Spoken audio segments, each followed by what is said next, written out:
Transcending our limitations. I'm using hiking as an example in this video because it is a generally accessible outlet through which we can confront and thereby overcome our fears, our doubts, and our limiting beliefs.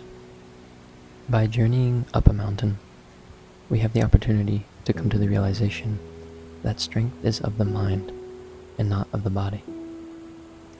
And although we may encounter many challenges and seeming obstacles on our path, the only real obstacle that we must overcome is that of doubt. Over the course of the journey, our mind will reveal to us all the negative thoughts and feelings that we usually don't wish to look at, and we'll be tempted to make arbitrary excuses to justify our low self-image, thereby holding ourselves back from accomplishing what we're truly capable of. Resisting these temptations strengthens the will. And through this act of resistance, we can recognize that these doubts are not founded on anything real, and they're merely habits that we've adopted by avoiding facing our fears.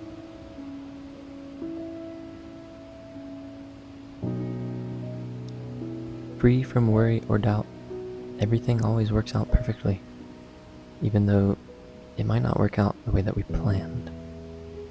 And no matter how low we get, no matter how tired we are, we can always take one more step.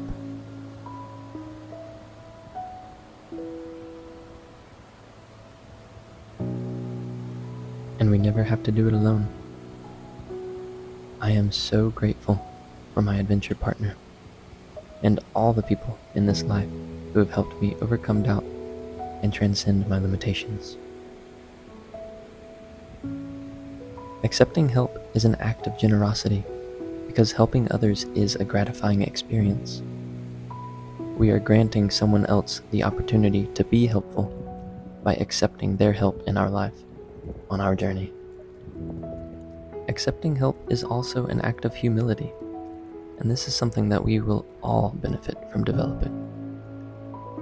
And we need to recognize that we cannot do it alone. No one can do it all alone. And if we are willing to help others, then there will always be someone willing to help us.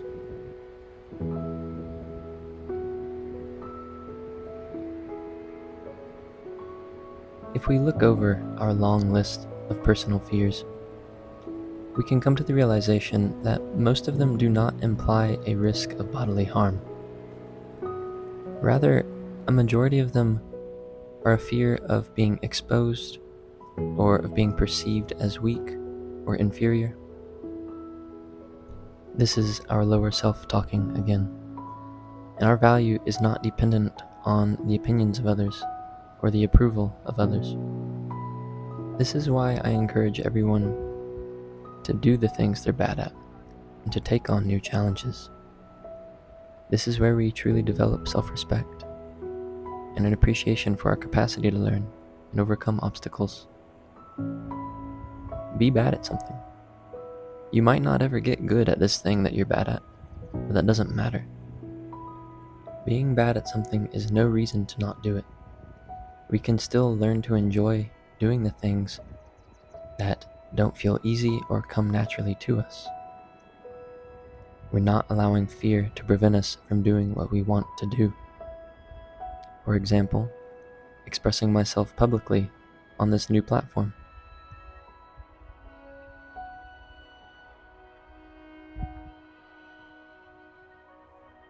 As we grant ourselves the opportunity to learn more and more new things without shame, our capacity to learn improves, and we recognize that maybe we're not actually bad at anything, but we're just more naturally inclined for some things than others. And most importantly, we can come to the realization that a challenge is nothing to fear. And so all of life becomes our teacher, and every single moment is an opportunity.